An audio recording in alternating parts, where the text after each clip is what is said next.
Tengo que empezar por aquí porque Borrell le ha lanzado esta perla a Maduro.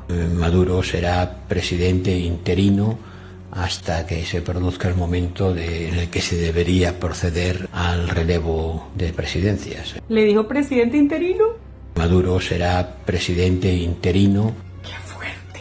Por ahí hay un payaso que dice ser presidente interino. Claro, esa imagen del cuartel de la montaña iluminada en pleno megapagón era porque las pailas en el centro de la tierra lo que estaban era ardiendo. Un apagón dejó en la oscuridad a Venezuela, pero el pico de corriente peligroso entre conductores de distintas fases se está dando ahora mismo en Miraflores. La teoría del sabotaje está por alcanzar ya los 180 años del Samán de Güere. Ellos están preparándose para cantar fraude y muy atentos el día de las elecciones en contra del sabotaje eléctrico. ¿Cuál es el móvil para dejar a un país entero sin luz?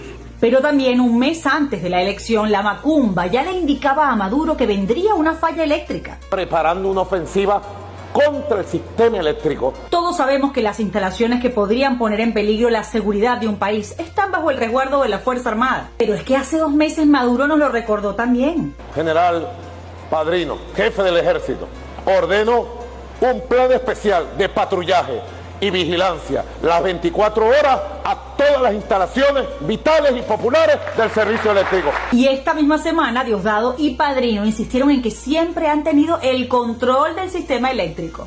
Nosotros estamos en este instante los organismos de seguridad desplegados. Hemos puesto en práctica el plan Centella. Será la operación Chispita, porque están reconociendo que son absolutamente vulnerables, que tienen control total del sistema eléctrico y que los pueden atacar, que tienen el control total del CNE y que los pueden hackear. Lo que ocurrió este viernes fue una fluctuación bestial que se mantiene en algunas zonas todavía. Hay lugares en los que acumulan más de 30 horas sin luz. La luz y la conectividad regresa, vuelve a perderse. Para que un apagón de estas dimensiones fuera exprofeso, necesitas tener el control del sistema, estar adentro. Lo que sucedió, por ejemplo, el 27 de agosto, unos minutos después de las 7 de la noche, la línea del Valle de la Pascua hasta Valencia.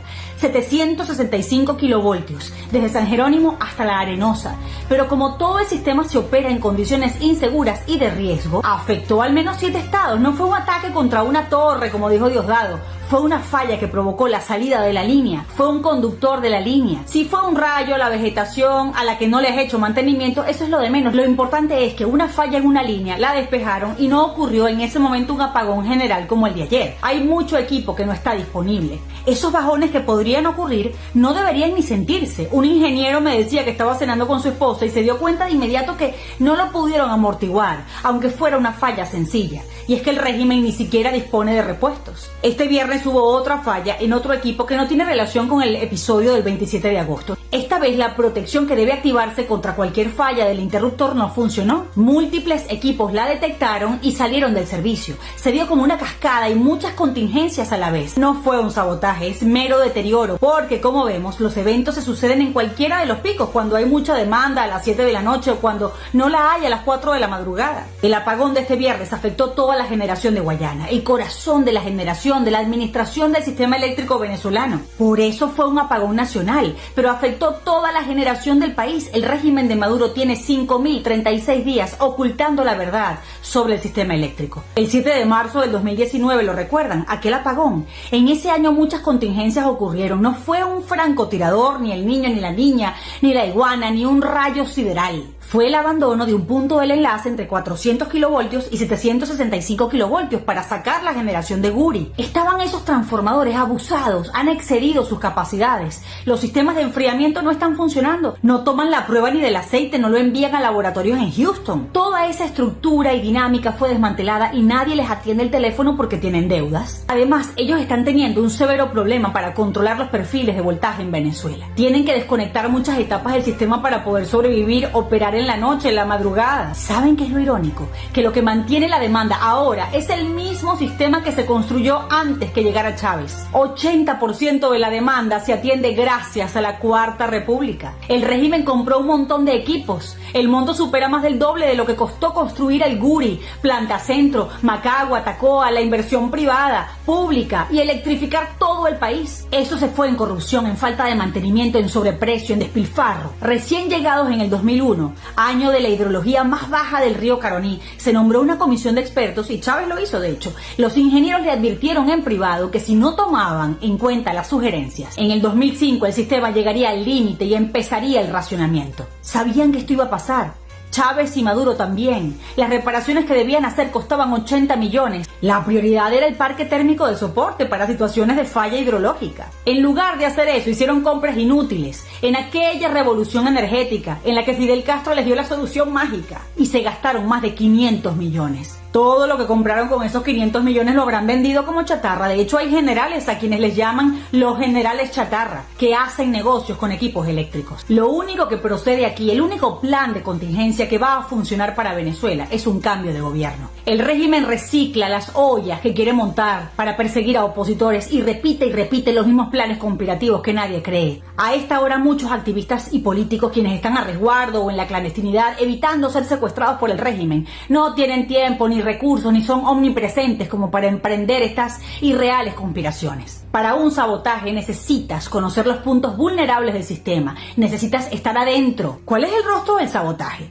Hablan de sabotaje, pero no hemos visto todavía ninguno de esos rostros del supuesto sabotaje. El régimen venezolano siempre ha aprovechado el caos. Solían ser unos maestros del caos, pero ya ni eso les funciona. Venezuela y los expertos dentro y fuera del sistema saben que una falla, grande o pequeña, es solo producto del terrorismo de Estado y que el régimen solo proyecta cada cosa que ocurre en contra del enemigo de turno. Hunden al país para intentar una gran operación psicológica, para que si falla la electricidad la gente se paralice. Obvio, si no tienes luz, comunicaciones, agua, te quedas en tu casa. Te desconectan de la realidad y de las redes y tratan de venderle a la gente la idea de que pueden hacer cosas de las que nadie se entere, como si no las hicieran a plena luz del día. Después del apagón del 2019 se incrementó la migración, es verdad, y ese es otro factor de inestabilidad, de incertidumbre. Bueno, porque no hay certezas. En muchos generó la pregunta, ¿qué hago yo aquí?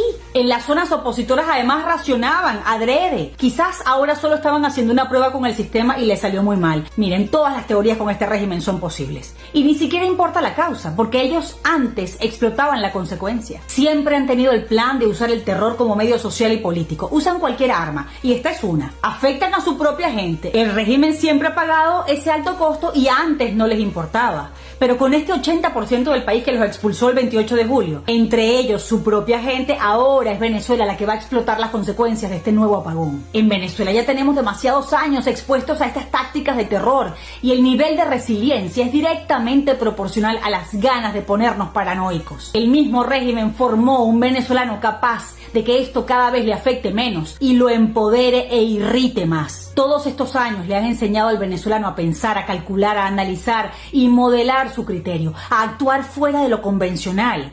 Y la demostración de esto es la derrota de Maduro del 28 de julio. Hay una sobredependencia del Guri, aunque fue diseñado para eso. Por eso lo primero que hay que hacer es recuperar el parque térmico, recuperar el soporte del Guri, para que cuando ocurran estos eventos y se vayan las máquinas del Guri, puedas contrarrestar. El sistema eléctrico tiene una capacidad instalada de 36.000 megavatios. 19.000 son térmicos, petróleo y gas, 17.000 son hidráulicos, Guri, Macagua, Caroachi. Pero ¿cuál es la generación disponible ahora? Solo 10.000 megavatios. 2.500 son térmicos y 7.500 son hidráulicos. Pero ¿cuál es la demanda actual? 13.000 megavatios. Hay un déficit de generación de 3.500 megavatios. Por eso el racionamiento. No hay suficiente generación disponible para atender la demanda de todo el país. El sistema eléctrico tiene equipos físicos. Es analógico. Pero hay sistemas de software de control para saber el estatus de cada equipo. Sistemas de datos que le permiten saber al operador en tiempo real cómo está el sistema.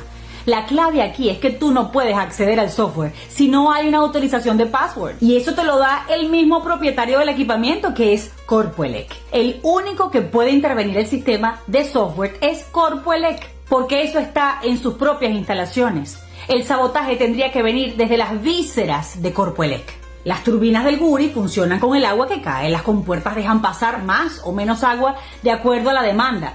¿Qué falló esta vez? Se quedaron conectados los equipos generadores a un equipo que falló.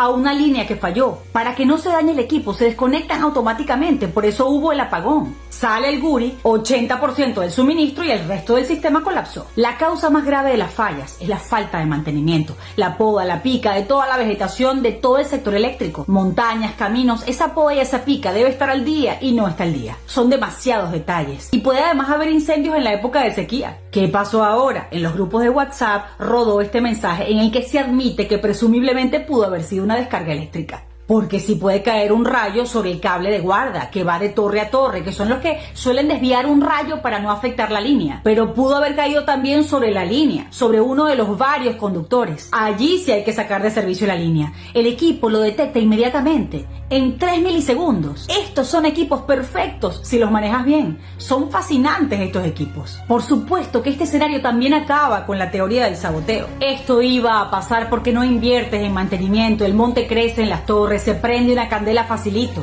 La gente sabe a quién culpar. Durante el apagón o inmediatamente después, en el 2019, la protesta se fue a cero. Pero hubo protestas en abril que precedieron a ese 30 de abril, el levantamiento militar que falló contra Maduro. Donde más inclemente fue el apagón, la gente salió a protestar con más furia, lo que comprueba que la negligencia o la alevosía del régimen los venezolanos siempre se la cobran y la convierten en más disenso. Y este apagón vuelve a ocurrir en medio de otra crisis política. Pero ya no puedes premiar a zonas, estados, ciudades que te apoyan y castigar a aquellas donde hay disenso, porque ahora todo el país está en disenso, todo el país está en tu contra. Y es verdad, el régimen hizo traslados clandestinos de inocentes secuestrados después del 28 de julio sin previo aviso durante las horas de oscuridad. Pero el apagón también los asustó a ellos porque inmediatamente militarizaron Miraflores. El apagón puso en riesgo la vida de los pacientes del JM de Los Ríos porque el servicio de diálisis se paralizó y se constata que hubo más de 100 ataques a periodistas desde las presidenciales. 50% de los ataques en todo el 2024 ocurrieron en el último mes. Pero Lula también le dijo a Maduro, adiós luz que te apagaste. Ni él ni la comunidad internacional lo reconocen como presidente y además le dijo que tendrá que asumir las consecuencias. Y las consecuencias también son internas.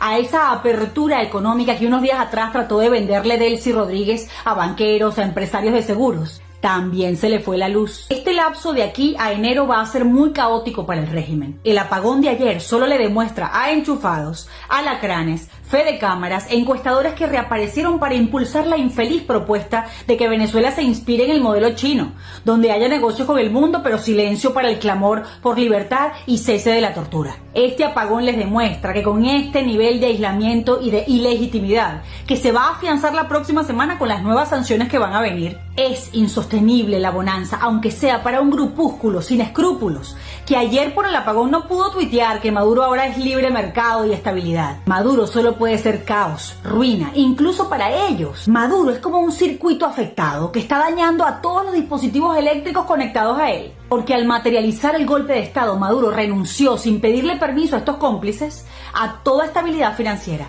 a toda legitimidad. El país está asfixiado por la miseria, pero Maduro entró en paro respiratorio y los enchufados se quedaron sin toma corriente. Transparencia Venezuela asegura que más de 60% de la inversión eléctrica se evaporó en transacciones corruptas. Esta vez habría fallado una de las múltiples líneas de 400 kilovoltios. Cada vez hay más información sobre lo que pasa dentro del sistema eléctrico, porque la gente habla. Están cansados de no reparar, están cansados de pagar lo que no hace el régimen, de que los persigan, de que los interroguen, de que los traten como chivos expiatorios y de que Delcy y un poco de ignorantes se les metieran esta vez a vigilarlos en la sala de control como hicieron ayer para presionarlos hasta reparar la falla cuanto antes. Venezuela no es un pueblo manso. La indignación se alimentó en todas esas horas de penumbra. Pero además hay un resquebrajamiento en la fidelidad de Corpoelec. Desde allí están desesperados por gritarle a una nueva Venezuela: yo estoy aquí listo para la reconstrucción. Están mal remunerados y cada accidente es más grave que el anterior porque no se investiga y porque no se solventa nada. Y ellos ya no quieren guardar más silencio. Mientras los venezolanos caminaban unidos aún en la oscuridad, el régimen no sabía quiénes son los leales en esa misma sombra. Ya lo decía Dylan Thomas: